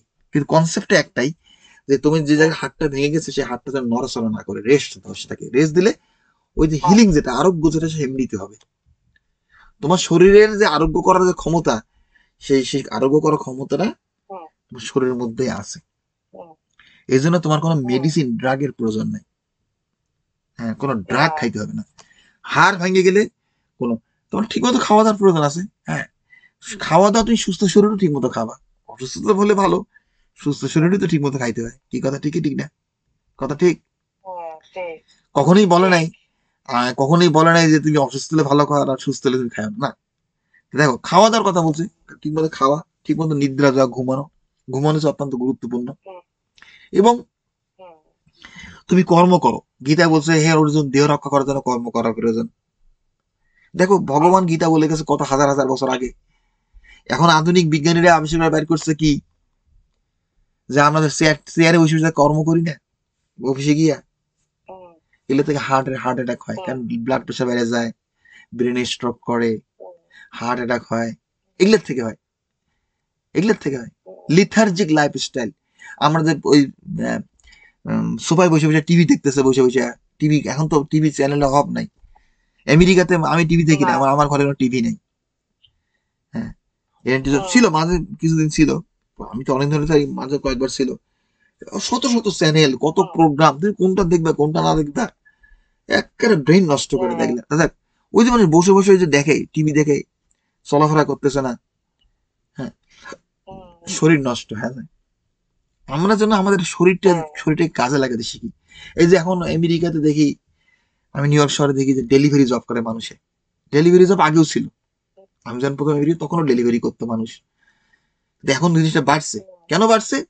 এখন হচ্ছে কি, যে ব্যাটারি দিয়ে চলে সাইকেল গুলা, সাইকেল চলে, মোটর সাইকেল, তারপর বাইসাইকেল, ইলেকট্রিক, ইলেকট্রিক ব্যাটারি দিয়ে চলতেছে। তারা সুন্দর করে হ্যান্ডেলটা ধরে রাখে, করে চলতেছে। হ্যাঁ, এতে মনে করতেছে যে আমি পয়সা কামাইতেছি। আরে বাবা, তুমি তো কিছু শরীর দিয়ে কিছু করতেছো না, পয়সা ঠিকই কামাইতেছো, তো শরীরটা তো কাজে লাগাচ্ছ না, তুমি রোগ ব্যাধি বেড়ে যাবে। এখনকার কি, বাংলাদেশের মতো জায়গায় দেখো, ইন্ডিয়ার মতো জায়গায় গ্রামে গঞ্জে কি ওই যে অটো রিক্সা গুলো, অটো রিক্সা হয়েছে না, হয়েছে, হয়েছে। হ্যাঁ, মানুষ বাজারে যায় কি, বাজারে এখন রিক্সা করে বাজারে যায়, অটো রিক্সা ওইটা, তাই না? হ্যাঁ, হ্যাঁ, এখন তারা আধুনিক হয়ে গেছে। তারা মনে করে আমরা আধুনিক, আমরা অ্যাডভান্সড হয়ে গেছি, শিক্ষিত কি, শহুরে পরিবেশে থাকি এখন না। তুমি তোমার মৃত্যুর দরজায় দিকে পা বাড়াই দিছো, জানো? এগুলা আমাদের ক্ষতি করতেছে এই জিনিসগুলা। আগেকার দিনের মানুষ, ওই যে শোনো, আগেকার দিনের মানুষ, আমরা বলি যে তারা ছিল অশিক্ষিত বা অসভ্য, এটা সম্পূর্ণ ভুল কথা এগুলো। আগের দিনের মানুষ, তারা বাড়ির কাছে বাগান থাকতো, ক্ষেত থাকতো, ক্ষেতের থেকে জিনিসপত্র তুলে নিয়ে সঙ্গে সঙ্গে রান্না করে খাইতো। আছে না? কপিটা তুলে নিয়ে আসলো, বাঁধাকপি নিয়ে আসলো, ফুলকপি নিয়ে আসলো বাগান থেকে, টমেটো নিয়ে আসলো, ফ্রেশ খাবার। তুমি রেফ্রিজারেটর রেখে দাও, সেটা তো পয়জন করতেছে। রেফ্রিজারেটর গ্যাস লিক হয়, সে তোমার খাদ্যকে দূষিত করে, সে খাদ্যের মান কমে যায়। মানুষ যখন আধুনিক ব্যবস্থায় জেনেটিক্যালি মডিফাইড ফুড খায়, তারা আর্টিফিশিয়াল লাইট দিয়ে তারা ফসল গ্রো করায়, এগুলোর তো কোনো গুণগত মান নেই, পুষ্টিগত মান অত্যন্ত খারাপ, খুবই খারাপ। খাদ্যের মান কমে গেছে এখন। হুম। এর কারণ কি? মানুষের বুদ্ধি বিভ্রান্ত। এখনকার মানুষের লোভ, শুধু কামনা, প্রফিট নিয়ে তারা কাজ করে। তারা ওই নাম্বারের উপর তাদের মন, ব্যাংকে কত টাকা আছে, কিন্তু ওই টাকা দিয়ে তাদের তো সেভ করতে পারছে না। ওই টাকা দিয়ে একটা সময় ছিল, মানুষ যদি লক্ষপতি হতো, আমি যখন ছোটবেলায়, কেউ যে লক্ষপতি হতো, মানে 1 লক্ষ টাকা আছে, তার নাম সবাই চিনতে থাকে। হ্যাঁ, আমার বাড়ি বাংলাদেশে, আমাদের পাশেই তো যে ইন্ডিয়া, ইন্ডিয়ায় ওই ওই পাশের যে গ্রামে কোন লক্ষপতি, তার নাম আমরা বাংলাদেশে শুনতাম না, ওই লোকের লাখ টাকা আছে, বাংলাদেশে কিন্তু তার নাম না আমরা শুনতাম। কারো কোটি টাকা যদি থাকতো, তার তো কোনো কথাই নেই, সে অনেক কিছু কোটি টাকা থাকলে। কি কথা ঠিকই ঠিক না? কথা ঠিক। তোমরা হয়তো, তোমাদের হয়তো সেটা হয়নি, কিন্তু দেখ, এই কিছুদিন আগে মানুষ যে অসুস্থ হইতো 5 লাখ 7 লাখ টাকা 10 লাখ টাকা অসুস্থতার জন্য খরচ করতো না, মেডিকেল বিল 10 লক্ষ। হ্যাঁ করতো। কিন্তু এখন হয়ে গেছে কোটি হ্যাঁ টাকা, দেখবে কোটি টাকা 1 কোটি টাকা খরচ করতেছে মানুষ অনায়াসে। হ্যাঁ, এই শুনবা, এই একদম কিছুদিনের তাই। মধ্যে শুনবা যে 1 কোটি টাকা খরচ করতেছে, অসুস্থ হয়েছিল অমুক জায়গায় নিছে তমুক জায়গায় নিছে, ঠিক 1 কোটি আছে। টাকা। হ্যাঁ হ্যাঁ। হ্যাঁ আমাদের বাড়ির পাশেই আছে, খুব টাকা খরচ করে শরীরের জন্য। আচ্ছা, ওই টাকা খরচ করে কিছু হবে না, ওই টাকা দিয়ে কিছু হবে না। টাকার মানুষের জীবনে হুম, প্রয়োজন আছে, এই সে টাকার যে প্রয়োজনীয়তা হুম, সেটাকে অস্বীকার করা যাবে না। কিন্তু শুধু টাকা দিয়ে কোনো হবে না, হুম, শুধু টাকা দিয়ে কিছু হবে না। জীবনকে সুন্দর করার জন্য হুম, অনেক কিছুর প্রয়োজন। কি কথা বুঝছো তো? অনেক উপাদান, অনেক এলিমেন্ট দরকার। হ্যাঁ। তা আমরা শুধু শুধু টাকার দিকে থাকি, টাকার দিকে। আমাদের জীবনের 4টা পুরুষত্ব, সেই পুরুষত্ব গুলো কি কি বলো? 4টা পুরুষত্ব। ধর্ম, ধর্ম অর্থ কাম ও মোক্ষ। হ্যাঁ, ধর্ম অর্থ কাম মোক্ষ। মানে ধর্মের পথে থেকে আমাকে টাকা পয়সা অর্জন করতে হবে, যখন ধর্মের পথে এসে পথে থেকে হুম, আমরা টাকা পয়সা অর্জন করি, সম্পদ অর্জন করি, সেটাকে অর্থ বলা হয়। যেটা ইংরেজি বলে মিনিংফুল, সামথিং মিনিংফুল। আর যখন অধর্মের পথে থেকে আমরা সম্পদ অর্জন করি, সেটা সম্পদ না, সেটা অভিশাপ, হুম, সেটা কোনো আশীর্বাদ না, সেটা অনর্থ। হুম, এখন মানুষ শুধু লাভ, প্রফিট, মুনাফা তৈরি করার চেষ্টা করে, তাই না? শুধু মুনাফা তৈরি হুম, করে। কেমনে আমার প্রফিট বাড়বে, কেমনে প্রফিট বাড়বে। হ্যাঁ তারা জগৎ নিয়ে, সংসার নিয়ে ঠিক। আর 10 জন নিয়ে চিন্তা করে না, জগতের কিভাবে কল্যাণ হবে। শুধু নাম্বার না। Number game. আগে অসুস্থ হলে 1 লাখ টাকা খরচ করতো, পরে 10 লাখ টাকা খরচ করে, এখন 1 কোটি টাকা খরচ করে। আর 5 বছর 10 বছর পরে শুনবা হ্যাঁ। অসুস্থ 10 কোটি টাকা খরচ করতেছে, হুম, তারপর কবি 100 কোটি খরচ করতেছে। খরচ। তো এই পয়সার কি হ্যাঁ। মূল্য আছে? ওটা কোনো মূল্য নাই। না। আমি যেটা বলছি দেখো, আমাদের জীবনকে আমরা গড়ে তুলতে হবে আমরা যেন স্বাস্থ্যের নিয়ম মেনে অসুস্থ হইলে পরে আমার ন্যাচারাল হইতে রোগ ব্যাধি সারানো যায়। অধিকাংশ রোগী, অধিকাংশ আমি বলবো, হুম, শাস্ত্রের কথা অনুযায়ী 100 ভাগ রোগী সারানো যায়, 100 ভাগ। আমার হ্যাঁ। যে শরীরের মধ্যে যে রোগ ব্যাধি হচ্ছে, সে শরীরের একটা বিকার, মানে অপকর্মের, হুম, কুকর্মের ফল। এবং তোমাকে আমি সেদিন একটা হুম, কথা লিখে দিছি যে আত্মা নিত্য, আর কর্ম কি বলছি, হুম, কর্ম সম্বন্ধে কি বলছি, মনে আছে? লিখে নিছো? হ্যাঁ লিখছিলাম। বলো, তোমার তো মনে রাখতে কথাটা, কর্মটা কি?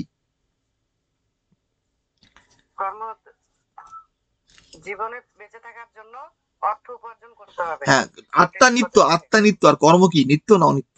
আত্মা, আত- আত্মা নিত্য। আর কর্ম? না, কর্ম নিত্য, আত্মা অনিত্য। আত্মা অনিত্য। কি কথা বলো তুমি?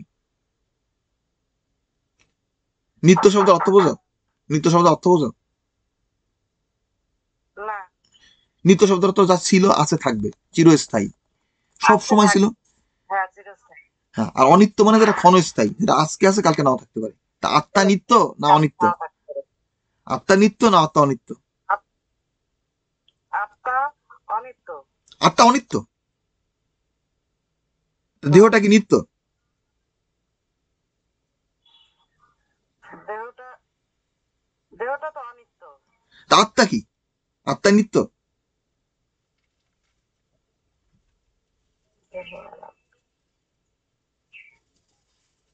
আত্মা হচ্ছে নিত্য। তা আত্মা নিত্য, দেহ হলো অনিত্য। আত্মা নিত্য, কর্ম কি, কর্ম নিত্য না অনিত্য? বুঝে বলবা। তুমি পাপ করছো, পাপের ফল, ফল কি সারা জীবন ভোগ করবা, সারা সারা জিন্দিগি ধরে ভোগ করবা? না। সেটা অনিত্য। আর কর্ম হলো অনিত্য, অনিত্য। কর্ম হলো অনিত্য। কর্ম আত্মা নিত্য, অনিত্য। কর্ম অনিত্য। হুম, কর্ম আমরা যে অনিত্য। কর্ম করি, সে কর্মের ফল ভোগ করি। আমার শরীরে রোগ ব্যাধি হয়েছে, হ্যাঁ। সেই রোগ ব্যাধির আমার কর্মের ফল। সেই রোগ ব্যাধিরা হুম, জিন্দিগি ধরে আমার সঙ্গে থাকতে পারবে না। আমার ভোগান্তি হুম, একটা সময় শেষ হয়ে গেলে এবার ওটা শেষ, রোগ ব্যাধি শেষ। হুম, এখন কথা হলো কি যে আমার রোগ ব্যাধি সারার আগেও তোমার মৃত্যু হইতে পারে, হ্যাঁ হইতে পারে। মৃত্যু তো হুম, তোমার সাফারিং শেষ। কিন্তু আমি যেটা বলি যে আমরা যদি কর্ম করতে শিখি ঠিক মতো, হুম, আমরা যদি কর্ম করতে শিখি, হ্যাঁ, হ্যাঁ। ঠিক মতো, তাহলে আমাদের সুকর্ম হইলো, ভালো কর্মের ফল ভালো ফল আসবে। সেটা সেটা সেটা কখন শেষ হবে, সুকর্মের ফল কখন শেষ হবে তাতে কিছু যায় আসে না। কিন্তু খারাপ কর্ম করলাম, সবাই খারাপ কর্ম করে। খারাপ কর্ম বলতে কি বোঝায়? মনে হয় ঘুম থেকে ঠিক মতো উঠলে না, তুমি দাঁত ব্রাশ করো না, তুমি ঠিক মতো স্নান করো না, ঠিক মতো খাও না, এটা তো কুকর্ম এগুলা। তো হ্যাঁ, হ্যাঁ এগুলোর জন্য তো রোগ ব্যাধি হয়, তাই না? তো তুমি যদি নিজে সংশোধন হ্যাঁ করো, তুমি যদি সংশোধন করো এবং তোমার যে কর্মের ফল আস্তে আস্তে সেটা খারাপ ফলটা চলে যাবে জীবন থেকে। কারণ কর্মটা হচ্ছে অনিত্য। অতএব আমি যদি অসুস্থ হই, আমি সুস্থ হবই। হ্যাঁ it is a matter of time. হুম, এটা একদিন লাগতে পারে, এক সপ্তাহ লাগতে পারে, এক মাস লাগতে পারে, এক বছর লাগতে পারে, এটা 10 বছর লাগতে পারে। সেটা ডিপেন্ড করে তোমার সেটা কতটা খারাপ অবস্থা আর কি, রোগ ব্যাধিটা কতটা জটিল। হ্যাঁ, তা আমি আমি তোমাকে সবসময় বলবো যে দেখো, তোমরা এমন ভাবে সাধনা করতে শিখবা যেন তোমাদের জীবনটা ভালোর দিকে যায়। তাহলে হবে কি, দেখবা এর মধ্যে দিয়া জীবনে যখন খারাপ সময় আসে আমাদের জীবনে, মনে রাখবা সবার জীবনে খারাপ সময় আসবে, আমাদের ভগবানে ভক্তি রেখে আমরা কর্ম করি, ঈশ্বরে বিশ্বাস রেখে, ঈশ্বরের উপর এবং নিজের উপর আত্মবিশ্বাস রাখতে হবে, ঈশ্বরের উপর। এর মধ্য দিয়ে আমরা যখন বিপদটা কাটায় উঠতে পারবো, এর মধ্যে আমরা শক্তি অর্জন করি। কি কথা বুঝতে পারতেছো? আমাদের হুম, মধ্যে আত্মবিশ্বাস জন্মে, হ্যাঁ ঈশ্বরের প্রতি ভক্তি জন্মায়, জীবন সম্বন্ধে একটা পজিটিভ ধারণা আসবে। আর আমরা যদি বুংবাং করে সমস্যা সমাধান করার চেষ্টা করি, কি কথা ঠিক কি ঠিক না, সেটা দিয়া তেমন কোনো ফল হয় না। আমরা যখন বিপদে পড়ি, কেউ এসে আমার সাহায্য করতে পারে, হ্যাঁ আমাকে সাহায্য করে গেল, ভালো কথা, বিপদ চলে গেল। কিন্তু ওই বিপদে যখন আবারও পড়বো, তখন অন্য কারো লোকের সাহায্যের প্রয়োজন হবে, কেউ না কেউ তোমাকে সাহায্য করতে হবে। কারণ বিপদ থেকে বাইরের মতো ক্ষমতা তুমি অর্জন করো নাই। কি কথা ঠিকই ঠিক না? হুম, কিন্তু আমাদের খারাপ ঠিক সময়ের মধ্যে হ্যাঁ দিয়ে আমরা যদি নিজের শক্তি দিয়ে সেই বিপদ থেকে বের হয়ে আসতে পারি, তখন আমার মধ্যে আত্মবিশ্বাস জানবে যে বিপদ আসলে আমি জানি যে how to get it out, এই ট্রাবল থেকে বের হওয়া যায়। এর মধ্যে শক্তি অর্জন করি। এইটি হলো শক্তির সাধনা। শক্তির সাধনা কি, আমরা দেখো গীতা শাস্ত্রের মধ্যে শিব এবং শক্তি দুটো সাধনা একসঙ্গে আমরা করি। যারা ধ্যান করে তারা শিবের ধ্যানের মাধ্যমে নির্বাণ লাভ করে, শক্তির সাধনা শেখে না। আর যারা শক্তির উপাসক, তারা শক্তি তত্ত্ব সম্বন্ধে জ্ঞান অর্জন করে, কিন্তু তথাগত কিন্তু তারা সঠিকভাবে আত্মতত্ত্ব সম্বন্ধে জ্ঞান অর্জন করতে পারে না। এই জন্য যারা ধ্যানবাদী আর কর্মবাদী বৈদিক দৃষ্টিকোণ থেকে, তারা দুই দিকেই যে যে যে একটা পথেই তারা ধরতে পারে, দুইটাকে একখানে কম্বাইন করতে পারেনি। কিন্তু গীতায় আমরা সবকিছু একত্রিত করে নিয়ে আসি। কারণ কর্মের মধ্যে দিয়ে আমরা ঈশ্বরের প্রতি ভক্তি অর্জন করি, কর্মের মধ্যে দিয়ে আমরা আমরা জ্ঞান অর্জন করি। সেই জ্ঞানটা আত্মজ্ঞান এবং বিষয় জ্ঞান। তুমি কর্ম করলে, তুমি যেন ডাক্তার, তুমি ডাক্তারি বিদ্যা চর্চা করতেছো, নিশ্চয়ই তোমার বিষয় জ্ঞান আসতেছে, মেডিকেল সায়েন্সের সম্বন্ধে জ্ঞান আসতেছে, তোমার হিউম্যান বডি সম্বন্ধে জ্ঞান আসতেছে, সেটা দেহ জ্ঞান, বিষয় জ্ঞান। কি কথা ঠিকই ঠিক না? হ্যাঁ, হ্যাঁ বিভিন্ন ধরনের বিষয় জ্ঞান আসবে কর্ম করলে। আবার আত্মজ্ঞানও আসবে যদি তুমি গীতার জ্ঞানকে প্রয়োগ করতে শেখো। তোমার কর্মটা যে যজ্ঞার্থে হয়, ঈশ্বর প্রীতির জন্য হয়, তুমি জগতের কল্যাণার্থে করতেছো, তুমি অপরের কল্যাণার্থে, নিজের স্বার্থ নাই, তখন তোমার মধ্যে আত্মজ্ঞান, ঈশ্বর জ্ঞান আসবে। তাই এই যে এই জিনিসগুলা, এটা তুমি কোথাও পাবা না। তো যাই হোক, সব সময় সবসময় আত্মবিশ্বাস রেখে চলতে হবে, ঈশ্বরের প্রতি ভক্তি রেখে চলতে হবে। ঈশ্বরের ভক্তি মানে কি, সুখ দুঃখ সমচিত্ত, সদা সন্তুষ্ট। তুমি যে কর্ম করবা, দৃঢ় বিশ্বাস থাকতে হবে যে হ্যাঁ আমি আমার বিপদ থেকে বের হতে পারবো, আমি বিপদগ্রস্ত, আমি বিপদ থেকে মুক্তি লাভ করতে পারবো, আমি এখান থেকে বের আসতে পারবো, আমার পথ আছে খোলা। গীতার মধ্যে অনেক আমি খারাপ সময় হোক ভালো সময় হোক, বিশেষ করে খারাপ সময় এই শ্লোকগুলো সব সময় বলি মনের মধ্যে, যে কল্যাণকামী ব্যক্তির ইহলোকে পরলোকে কোনো দুর্গতি হয় না। কল্যাণকামী ব্যক্তির যে ঈশ্বর সাধনা করবে, তাই ইহলোকে কোনো দুর্গতি হবে না, খারাপ কন্ডিশন হবে না, পরলোকে। ভগবানের ভক্তের কোনো বিনাশ নাই, ভগবানের ভক্তের। গীতায় ভগবান বলছে, হে অর্জুন, তুমি আমার কথা মতো চলো, তাহলে তুমি দুর্গম পথ পার হতে পারবা, নতুবা তুমি বিনষ্ট হবা, বিনষ্ট হবা। অর্থাৎ ভগবানের যে উপদেশ, সে মতো জীবন চালাইতে হবে, যত পথে দুর্গম হোক না কেন। এই দুর্গম দুর্গম নামক অসুরকে মা দুর্গা বধ করছিল, যেন তার নাম হচ্ছে দুর্গা। দুর্গা তত্ত্ব কি, মানে আমরা কোনো কিছু জীবনে অর্জন করতে পারি, যেটা কিনা অর্জন করা অত্যন্ত কঠিন, অত্যন্ত কষ্টসাধ্য, ওটা দুঃসাধ্য, দুর্গম পথ অতিক্রম করা। তুমি জীবনে এমন কিছু অর্জন করতে পারবা যেটা অত্যন্ত ডিফিকাল্ট, ইম্পসিবল বলতে গেলে প্র্যাকটিক্যালি। কিন্তু ভগবানের পথে থেকে, ভগবানের উপদেশ মতো চললে আমরা জীবনে এগুলো অর্জন করতে পারবো। তার উপদেশ মতো চলতে হবে, তার উপর বিশ্বাস রাখতে হবে, তার কথার উপর, তার বাণীর উপর। হ্যাঁ, অসুস্থ হয়েছো, তোমার বিশ্বাস রাখতেই হবে।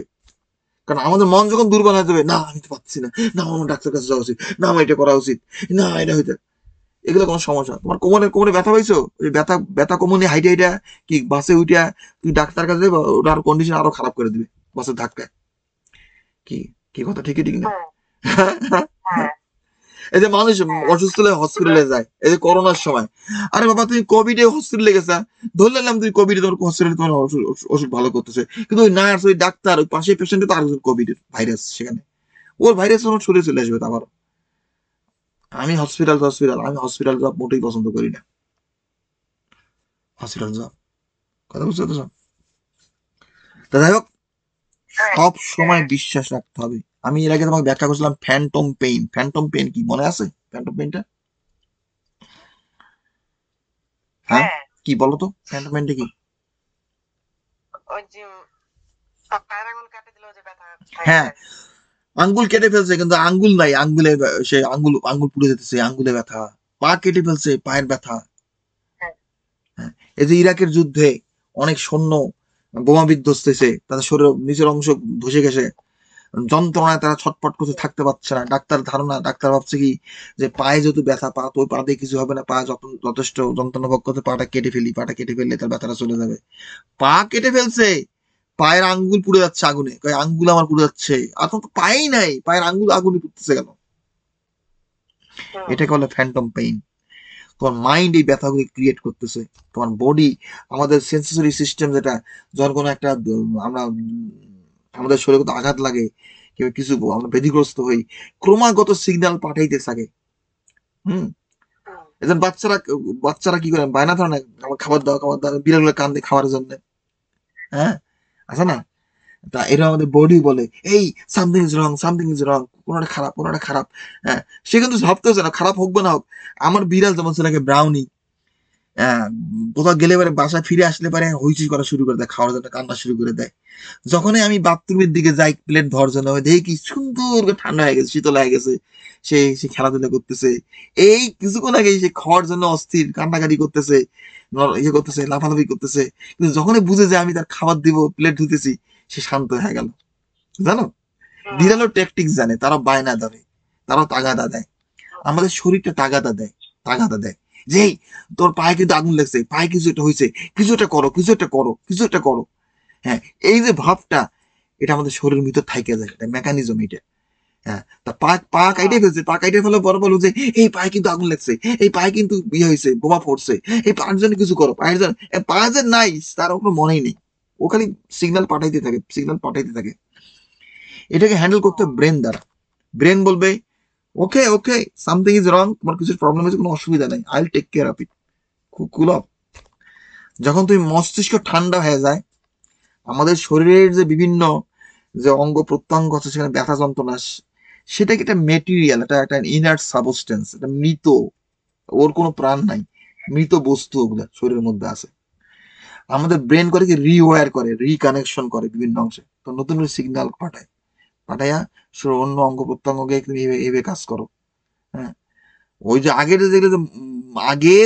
যে সমস্যাগুলো আছে সেগুলো সেখানে থেকে যায়, কিন্তু চাপা পড়ে যায়, বলে চাপা পড়ে যায়, ওইটাকে ইম্পিউরিটি বলে, কিন্তু ওই ব্যথাটা তোমার শরীরে আসবে না। ব্রেন রিওয়ারিং করে। এখন ওই জিনিসগুলোকে আস্তে আস্তে তোমার বডি আস্তে আস্তে সেই জিনিসগুলোকে তোমাকে পিউরিফাই করবে, এগুলা পরে করবে, কিন্তু আমাদের body it knows how to handle that. Brain যদি ঠিক মতো সিগন্যাল পাঠানো শুরু করে, তখন ওই ব্যথা তুমি অনুভব করবা না, ব্যথা অনুভব করবা না। কি কথা বুঝতে পারতেছো? হ্যাঁ, যতই তুমি হ্যাঁ ব্যথা অনুভব করবা, মন ততই বলবে ব্যথা। ওয়েস্টার্ন মেডিসিনে বলে কি, হসপিটালে গেলে তারা বলে কি, in the scale 1 of 10 how much is এর পেইন, মানে 1 থেকে 10-এর মধ্যে তার ব্যথা যদি 1 হলো কম, সবথেকে কম ব্যথা, 10 হলো সবথেকে বেশি ব্যথা। ওরা সবসময় মনের ভিতর রোগটাকে জায়গা তোলে, যে তুমি বলো তুমি খুব ব্যথার ভোগ করতেছো। হ্যাঁ, তার সে চিন্তা করে আমি খুব ব্যথা ভোগ করতেছি, খুব ব্যথা ও এই ব্যথা তো খুব হ্যাঁ। যতই মন চিন্তা করে, ব্যথার সঙ্গে কানেক্ট করে, ব্যথা তত চিরস্থায়ী হয়, ব্যথা আরো তত বেশি বাড়তে থাকে। এগুলো ভুল চিকিৎসা। আমরা যতই মনটাকে রাখবো অন্যদিকে, মনটাকে সাম্য অবস্থা রাখবো, ব্যথা আছে, হ্যাঁ, আমি জানি যে শরীরে একটা কোথাও প্রবলেম আছে, আমি অ্যাওয়ার অফ ইট, কিন্তু কোনো ইনভলভ হওয়া যাবে না, এনগেজ হওয়া যাবে না। মনটাকে আমি ডিটেচড রাখবো, মনটাকে অন্যখানে রাখবো, হুম তখন আস্তে আস্তে সেই ব্যথা আমাকে কোনো বদার করতে পারবে না। জীবনে চলার পথে যদি কোনো কোনো সমস্যা তোমাকে ডিস্টার্ব করে, বদার করে, তুমি যদি ডিস্টার্ব হও, সেটা আরো বেশি ডিস্টারবেন্স করা শুরু করে, কারণ তুমি কন্ট্রোল হারাই ফেলতেছো। হুম তুমি যদি ডিস্টার্ব না হয়, ওর দ্বারা বিচলিত না হও, প্রভাবিত না হও, তখন তুমি you take control of it, তুমি তখন তার নিয়ন্ত্রণ নাও। তা শরীরে যখন ব্যথা আসে, ব্যথাকে যখন তুমি সহ্য করার চেষ্টা করো, তখন আস্তে আস্তে আস্তে ব্যথা প্রশমিত হতে থাকবে, এবং তোমার body it knows how to handle it and it becomes smarter. এটা এর মধ্যে বুদ্ধি অর্জন করে, কারণ আমাদের শরীরের মধ্যে অনন্ত বুদ্ধি, অনন্ত শক্তি আছে। Then it knows how to handle better, কিভাবে জিনিসটা ভালোভাবে হ্যান্ডেল করতে হবে আগামীতে সে নিজেকে প্রশিক্ষণ দেয়, ট্রেন করায়, সে তার বুদ্ধি বাইরে দেয়। বডির মধ্যে ইন্টেলিজেন্স আছে, শরীর আমার মস্তিষ্কের যেমন ইন্টেলিজেন্স আছে, শরীরের মধ্যে ইন্টেলিজেন্স গ্রো করে। আর যখন তুমি ব্যথার জন্য ওষুধ খাবা, এই খাবা সেই খাবা, আমার ব্যথা আমি করতে পারি না, কিছু না, আমি করতে পারি না, আমার খুব খারাপ অবস্থা, যতই ভাববা ওগুলো ততই সমস্যা বাড়ে। এই জন্য সমস্যা নিয়ে কখনো কথা বলতে নেই। কারণ ঘুম না হলে কখনো বলতে হয় না যে আমার ঘুম হয় না, এই আমার এটা। সমস্যা নিয়ে যত কথা বলবো, মনের ভিতর সমস্যা যত জাগাবা সচেতন মনে, সমস্যার তীব্রতা প্রভাব তত বেশি বাড়বে, প্রবলেম তত বেশি বাড়বে। সমস্যা এর অর্থ না তুমি লক্ষ্য রাখবা না, অবশ্যই লক্ষ্য রাখবা। তুমি যদি অসুস্থ হয়েছো, তোমার যদি পায়ে আঘাত লাগছে, তোমার যা করণীয় করে যাও। পায়ে আঘাত লাগছে, কি কাইটে গেছে, একটু ব্যান্ডেজ দিয়ে দাও, কি একটু সাবধানে চলো, কি লক্ষ্য রাখো, এটা করতে হবে। আমি যখন অসুস্থ হই, আমি অসুস্থ হলেই করি কি, আহ আমার মন তো থাকে না, কিন্তু সকালে একটু অ্যাসেসমেন্ট করবো 2 মিনিটের জন্য, 2-3 মিনিটের জন্য, যে আমার ওভারঅল কন্ডিশনটা কি, আমি কি ইম্প্রুভ নাকি আমার খারাপ, নাকি আমি I can do something different আমার সুস্থতার জন্য। 2-4-5 মিনিট আমি করব। কি হয়তো দিনের বেলা আরেকবার হয়তো ভাবলাম যে আমার জীবনের কোনো জিনিসে কোনো খাওয়ার কোনো ব্যতিক্রম আনতে হবে, কি আমার এই জিনিসটা করতে হবে, কি ওইটা করতে হবে, একটু ভাবি, 2-4 মিনিট ভাবতে হবে, কিন্তু না ঘন্টার পর ঘন্টা ভাববো না, দিনের সারাদিন ওই দিনে পড়ে থাকবো না। হ্যাঁ, যদি খুবই অসুস্থ থাকে, খারাপ থাকে, যদি ঘুম আসতে চায়, দিনের বেলা ঘুমাবো। শরীর রেস্ট দিলে সুস্থতা ভালো হয়, সুস্থ হওয়া যায়। কারণ শরীরকে সুস্থ করার জন্য শক্তির প্রয়োজন। তুমি যখন ঘুমাবা, তখন তো জেগে থাকতে আমাদের এডিশনাল এনার্জি দরকার, অতিরিক্ত শক্তির দরকার, শরীরটা নড়াচড়া করতেছে। আমি যে রেস্ট নিই, বিশ্রাম দিলাম, তাহলে সেই শক্তিটা বাঁচলো, সেই শক্তিটাকে শরীর ব্যবহার করতে পারে সেটা আরোগ্য লাভ করার জন্য, রিপেয়ার করার জন্য। এবং খাওয়া দাওয়ার ব্যাপারে একটু সাবধান হই তখন। অসুস্থ শরীরে আমি এমন কিছু খাই না যেটা হজম করা কষ্টকর। হালকা খাবার খাওয়া, সফট খাবার খাওয়া, যেটা শরীরে সহজে হজম হবে। কারণ যে আমাদের শরীরে খাদ্যকে হজম করার জন্য অনেক শক্তির প্রয়োজন, জানো। এই জন্য অসুস্থ রোগীকে হেভি খাবার দিলে সে তার শরীরের সব শক্তি দেখবা। আমি এর আগে বলছি যে আমরা খাইলে পারে আমাদের কথা নড়াচড়া করতে ইচ্ছা করে না। কথাটা ঠিকই ভুল বলছি? ঠিক বলছি না ভুল বলছি? কেন হয়? আমাদের আমাদের শরীর করে কি, শরীরের সমস্ত রক্ত অন্যান্য অঙ্গ প্রত্যঙ্গ থেকে উড্র করে, প্রত্যাহার করে পাকস্থলীতে নিয়ে যায়, রক্তের পরিমাণ বাড়ায় দেয়, রক্ত চলাচল ওখানে বাড়ায় দেয়, ওখানে কাজ করা শুরু করে, হেভি ডিউটি ওয়ার্ক। এই জন্য শরীর অন্যান্য অঙ্গ প্রত্যঙ্গ তখন মনে হয় কি আমি কাজ করি না, আমি বয়ে থাকি, শুয়ে থাকি। তাই এই জন্য অসুস্থ শরীরে খাইলে পারে তোমার শরীরের কিওর হবে কেমন এত বেশি। হালকা খাবার খাইতে, যে খাবার সহজে হজম হবে, পরিপাক তন্ত্রে, তখন একটু উল্টাপাল্টা একটু খাওয়া যায়। উল্টাপাল্টা বলতে কি, যেমন আমি মিষ্টি জাতীয় কেক টেক, এটা হালকা খাবার খাই, যেগুলো সহজে একটু হজম হয়। স্বাভাবিক হিসেবে খাবো না, যে জিনিসটা সহজে হজম করা যায় সেগুলা। যারা আমাদের যে রুগীকে কি স্যালাইন দেয়, তাই না, স্যালাইন দেয় না, গ্লুকোজ ইঞ্জেকশন দেয়। স্যালাইনটা কি, ওটা খাবার, রক্তের খাবার দিচ্ছে, রক্তের মধ্যে রুগী আর হজম করতে হচ্ছে না খাবারটা, রক্তের মাধ্যমে। হ্যাঁ, স্যালাইন দেয়। এইগুলা কাজটা হলো এইটা আর কি, রুগীকে আর খাবার হজম করতে হবে না, তার শরীরকে পরিচালনা করার জন্য শক্তির যে প্রয়োজন, সেই শক্তিটা। হ্যাঁ, অনেক সময় আছে, অনেক অসুস্থতা আমরা যদি উপবাস থেকে শরীর একেবারে খাবার না দিই, সেটা আরো বেশি সুস্থ হয়, সেটা ব্যাকটেরিয়াল ইনফেকশন যখন হয়, শরীরে যদি ব্যাকটেরিয়াল ইনফেকশন হয়, আমরা উপবাস থাকতে পারি, তখন আমাদের শরীরে ব্যাকটেরিয়া, শরীর খাবার না থাকার কারণে শরীরে যে এক্সিস্টিং ব্যাকটেরিয়া আছে, যারা ইনফেকশন হয়েছে, সেগুলো খায় ফেলে, শরীর খায় ফেলে, তখন ব্যাকটেরিয়াগুলো খেয়ে মধ্যে মেরে ফেলে, সেটা আরোগ্য লাভ হয়। পশু প্রাণী যেমন দেখা যায়, তার অসুস্থ হলে খাওয়া বন্ধ করে দেয়। হ্যাঁ, এই জন্য আমাদের স্বাস্থ্য অনুযায়ী যারা একেবারে অসুস্থ হলে তুমি হঠাৎ করে উপবাস থাকা পারবা না। উপবাস থাকার জন্য মানসিক শক্তির দরকার, মানুষের প্র্যাকটিস দরকার। আমি একটানা 5 দিন, 7 দিন, 9 দিন, 10 দিন, 12 দিন, 14 দিন না খেয়ে থাকতে পারি। আমি একটানা 14 দিন উপবাস করছি, 14 ডেজ করছি। তারপরে আমি 9 ডেজ উপবাস করছি। সেদিন আমি এই মাস 2 আগে আমি একটানা 9 দিন উপবাস করলাম। 9 দিন। পৃথিবীতে কজন মানুষ আছে যে 9 দিন উপবাস করতে পারবে? কজন আছে? পারবে, খুব কম। এখানে আমেরিকাতে ক্লিনিক্যাল ফাস্টিং করে, মানে ক্লিনিকে যায়, সেখানে ডাক্তার আছে, তাদের ব্লাড প্রেশার নেয়, এইটা নেয় সেটা নেয়, ওখানে ক্লিনিকের মধ্যে থাকে, তারা উপবাস করে। আমি একাই, আর আমি সব কাজই করি।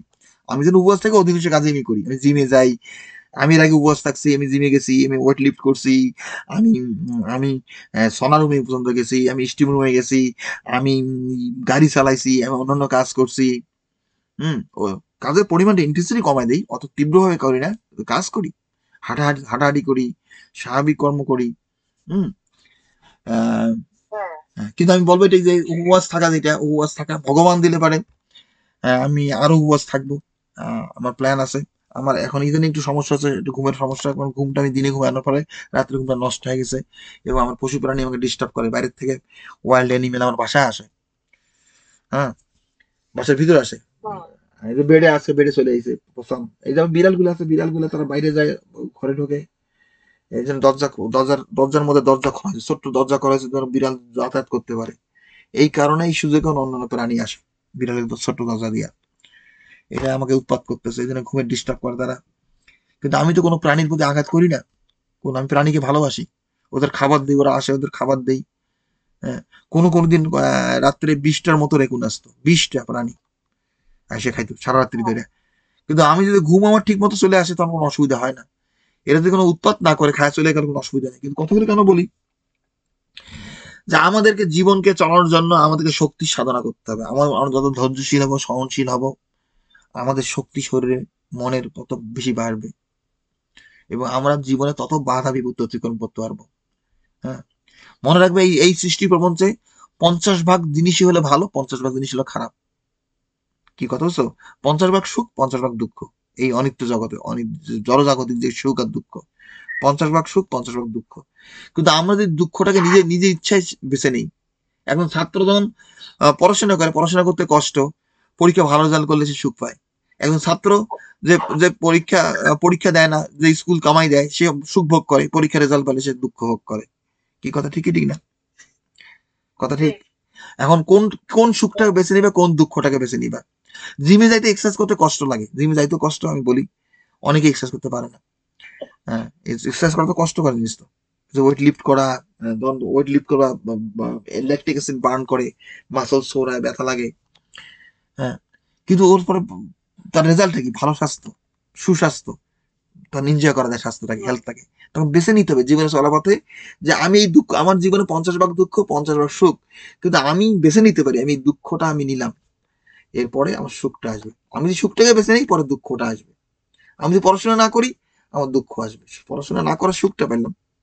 হ্যাঁ, আমি এক্সারসাইজ না করলাম, এক্সারসাইজ না হুম, করে ঘরে বসে টিভি দেখলাম, এই করলাম, সেই করলাম, আরাম করলাম, সেই সুখটা পেলাম। কিন্তু রোগ ব্যাধি যখন হবে, তার দুঃখটা ভোগ করতে হবে। সেরকম আমার স্বাস্থ্যের নিয়ম মেনে চললে আমাদের দুঃখ কষ্ট আসে, স্বাভাবিক। স্বাস্থ্যর নিয়ম মেনে চলতে গেলে দুঃখ কষ্ট যন্ত্রণা আসে, কিন্তু তার পরিণামটা হলো সুখ।